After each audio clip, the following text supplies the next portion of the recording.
Hello YouTube, आप देख रहे हैं classic set store. So guys, इस वीडियो में हम रिव्यू और अनबॉक्स करेंगे जी box max 4K ultra Android TV box को।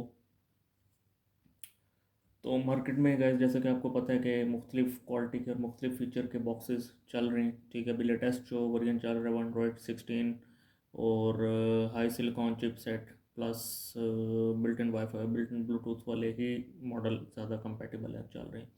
ये मॉडल जो है बेसिकली इसके ख़ास फीचर ये है, सबसे पहले ये कि इसमें जो है ये 100% 4K सपोर्टेड है। ठीक, एंड्रॉयड 13 ऑपरेटिंग सिस्टम है, बिल्ट इन वाईफाई है, बिल्ट इन ब्लूटूथ है। और सबसे अच्छी चीज़ ये है कि इसके फ्रंट पे 7 सेगमेंट का डिस्प्ले है। ठीक है, एलईडी डिस्प्ले है फ्रंट पैनल पे। उसके अलावा वैरायटी ऑफ ऐप्स जो हैं इसमें प्ले स्टोर सपोर्टेड है, गूगल ओके जो है इसकी सर्विस जो है वो उस पर सपोर्टेड है। मतलब जब भी आप रिमोट से वॉइस का बटन प्रेस करेंगे तो वॉइस के थ्रू भी आप इसको सर्च कर सकते हैं। गूगल क्रोम सपोर्टेड है, यूट्यूब सपोर्टेड है। ठीक है, नेटफ्लिक्स के थोड़े इशू चल रहे हैं। बाकी कई ऐप्स हैं वो इसके जो दो स्टोर हैं, वो प्ले स्टोर जिसके लिए आपको लॉगिन करना पड़ता है आईडी पे, और दूसरा वो है जो आईडी के बगैर चढ़ता है। आईडी के बगैर जो है इसका स्टोर ओपन होता है, तो वो दोनों इस पर सपोर्टेड है। ठीक है, उसके अलावा HDMI केबल इसके साथ दी जाती है।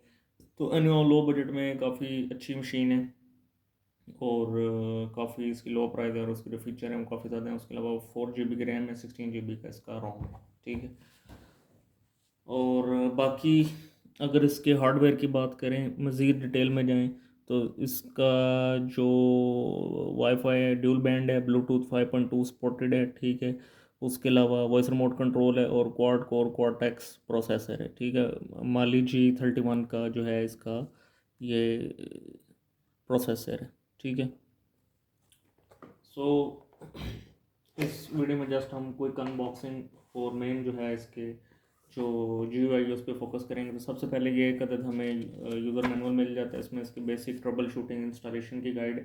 ठीक है, उसके अलावा ये डिवाइस है। ठीक है, और ये इसकी लुक है, ये इसका टॉप है। ठीक है, यहाँ पे फ्रंट पे जो है इसका 7 सेगमेंट डिस्प्ले। ठीक है, लेफ्ट साइड की बात करें तो क्लियर है। राइट साइड पे दो अदद USB पोर्ट दिए हुए हैं। ठीक है, उसके अलावा एक अदद पोर्ट स्मार्ट कार्ड इंसर्ट करने के डायरेक्ट आप अपने मोबाइल का मेमोरी कार्ड इसमें डाल के पिक्चर और वीडियोस को देख सकते हैं।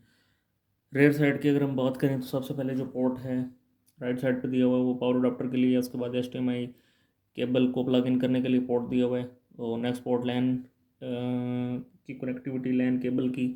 और उसके बाद SPDIF पोर्ट दिया हुआ है, फाइबर ऑप्टिक जो है आप कह लें अगर डोल्बी ऑडियो सिस्टम है उसको कनेक्ट करने के लिए। और ये जो पोर्ट है 3.5 mm ऑडियो वीडियो पोर्ट दिया हुआ है। अगर आपके पास ओल्ड टीवी सेट हैं तो उसके साथ भी प्लग इन कर सकते हैं। ठीक है, बॉटम की अगर हम बात करें तो वेंटिलेशन स्लॉट दी गई हैं। ठीक है, और ये इसका बेसिक डिज़ाइन है। ठीक है, बाकी हम चेक कर लेते हैं क्या क्या एक्सेसरीज दी हुई हैं हमें।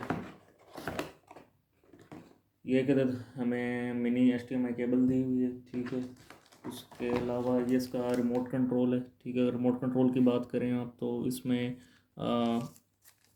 शॉर्टकट की दी हुई है नेटफ्लिक्स यूट्यूब की। उसके अलावा voice remote control voice command के लिए बटन भी दिया हुआ है। यहाँ पे इसका जहाँ पे इंफ्रारेड लाइट लगी हुई है यहाँ पर इसका माइक है। ठीक है, अच्छा, उसके अलावा अगर हम देखें तो ये एक पावर अडाप्टर दिया हुआ है। पावर अडाप्टर की अगर हम रेटिंग की बात करें तो उसकी रेटिंग जो है वो 5 वोल्ट और 2 एम्पेयर है। ठीक है, नॉर्मल जो है वो 12 वोल्ट होती है, लेकिन इसकी 5 एम्पेयर और सॉरी 5 वोल्ट और 2 एम्पेयर है। तो अगर ये पावर अडाप्टर खुदा ना ख़राब हो जाए तो आप करेक्ट रेटिंग का यूज़ करें। सो एनी हाउ ये क्विक सी अनबॉक्सिंग थी। ठीक है, मेन इस वीडियो में हमारा फोकस यही है कि डिटेल में जो उसका यूज़र इंटरफेस और एप्लीकेशन और ये सारी चीज़ें हैं तो वो दिखाई जाएँ। ठीक है, सो एनी हाउ ये कुछ रिव्यू था। ठीक है, काफ़ी लो बजट में अगर आपको ये डिवाइस के बारे में मज़ीद इन्फॉर्मेशन चाहिए, ऑर्डर करना चाहते हैं, स्क्रीन पे हमारा व्हाट्सएप नंबर मेंशन, आप उस पर कॉन्टैक्ट कर सकते हैं। तो मिलते हैं नेक्स्ट वीडियो में नेक्स्ट टॉपिक के साथ। तब तक आप सब लोग अपना ख्याल रखिएगा। अल्लाह हाफिज़।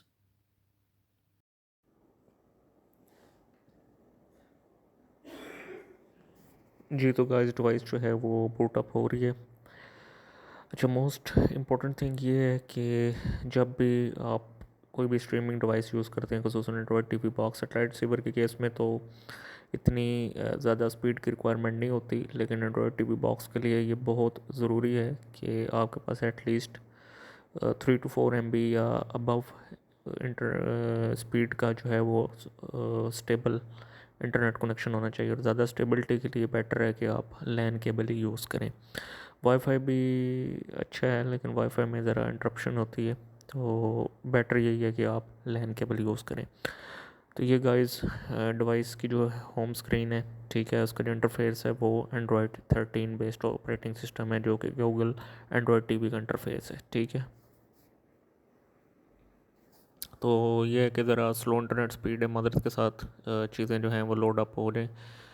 तो सबसे अगर आप टॉप की बात करें तो उसमें होम स्क्रीन और ऐप्स का जो है वो सेक्शन है, ठीक है। और मेन जो होम स्क्रीन है उसके ऊपर आप ये बैनर्स देख सकते हैं, सबसे टॉप पे फीचर्ड ऐप का है, और फिर उसके बाद जो भी आपकी स्ट्रीमिंग ऐप्स डाउनलोडेड है, मिसाल के तौर पे यूट्यूब है, प्राइम वीडियो, तो उनके जो ट्रेंडिंग और जो मोस्ट सर्च के जो थंबनेल हैं वीडियोस के, वो खुद ब खुद ही ये सजेस्ट करता है। तो आपके पास ऑप्शन है कि आप ट्रेंडिंग और रिकमेंडेड फॉर यू दोनों के जो थंबनेल है आपने ऑन रखने हैं या ऑफ़ रखने हैं, तो वो आपके ऊपर है। अगर आप कोई और स्ट्रीमिंग ऐप इसमें करते हैं इंस्टॉल, तो उसमें भी ये थंबनेल शो करता है, ठीक है। उसके अलावा ये ऐप्स इसमें प्री इंस्टॉल हैं। तो गूगल प्ले स्टोर जो है उसके लिए मोस्ट इम्पोर्टेंट जो है, आपको आईडी से लॉगिन करना ज़रूरी है। और बाकी इसमें जो ऐप्स हैं, ऐप ड्रॉअर पे ओके करेंगे तो ये एप्टीट्यूड टीवी जो है, ये इसका एक समझ लें ऐसा स्टोर है, ऐप स्टोर, जिसमें लॉगिन करने की ज़रूरत नहीं होती, ठीक है।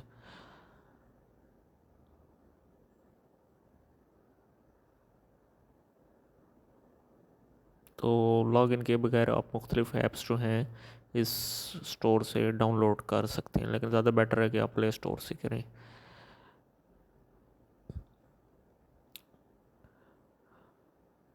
उसके अलावा ये ऑनलाइन अपडेट की ऑप्शन है, अगर आप स्टोर से नहीं करते तो ऑनलाइन भी डायरेक्टली ऐप्स जो हैं बिल्ट इन उनको अपडेट कर सकते हैं, ठीक है।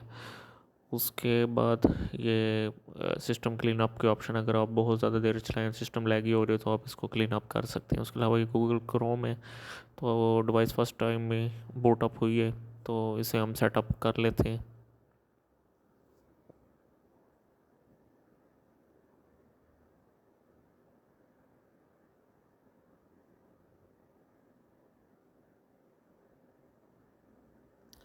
अच्छा, उसके अलावा एक तो जैसा कि मैंने आपको बताया कि डिवाइस में वॉइस रिमोट कंट्रोल है, प्लस रिमोट के ऊपर भी माउस का जो की है वो दी गई है। तो लिहाजा अगर आप डायरेक्ट किसी ऑप्शन को सिलेक्ट करना चाहते हैं तो माउस से अपने रिमोट कंट्रोल से माउस की प्रेस करेंगे तो स्क्रीन पे आपको एक कर्सर नज़र आ जाएगा, उससे आप डायरेक्टली चीज़ों को सिलेक्ट या डिसलेक्ट कर सकते हैं, ठीक है। तो अगेन ये साइन इन का बोल रहे हैं, तो हमें साइन इन करने की रिक्वायरमेंट नहीं है, डायरेक्टली ही जो है गूगल ओपन हो जाएगा। बहरहाल हम इसमें गूगल में चेक करते हैं ब्राउज़र में कि डायरेक्टली ये वॉइस कमांड को एक्सेप्ट करता है, यानी बास का इसको सेटअप करना पड़ता है। यूट्यूब पे तो डायरेक्टली ये वर्क कर रहा है, तो उस पर चेक करते हैं। अच्छा, एक चीज़ क्लिक कर दूं कि जो रिमोट कंट्रोल है ये डिवाइस में बिल्ट इन ब्लूटूथ है, तो ये इसका रिमोट कंट्रोल भी वाया ब्लूटूथ इंटरफेस ही इससे कनेक्टेड है। जो वॉइस की कमांड है वो ब्लूटूथ के थ्रू ही जा रही है इससे।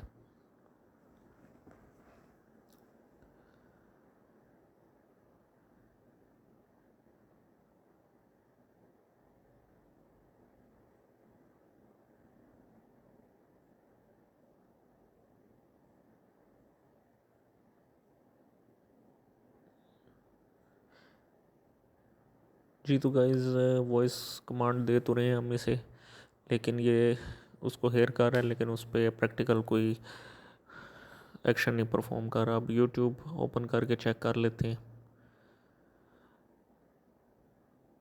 तो अगेन जैसा कि मैंने आप सबको बताया कि स्टेबल और फास्ट इंटरनेट का होना बहुत ज़रूरी है, तभी आप 4K वीडियोस को जो है वो स्ट्रीम कर सकेंगे। मोस्टली कस्टमर ये कह रहे होते हैं कि 4K वीडियो ओपन नहीं हो रही, तो इंटरनेट अगर स्टेबल ना हो तो ये इशू आते हैं इसमें।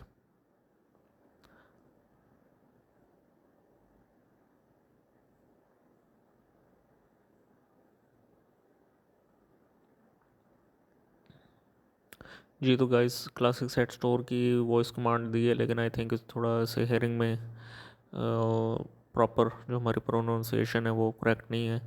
तो 230 भी बोल रही हैं, लेकिन वो कुछ और ही रिकोगनाइज कर रहा है। तो बहरहाल चलें चेक करते हैं कंप्लीट इसको कमांड दे के।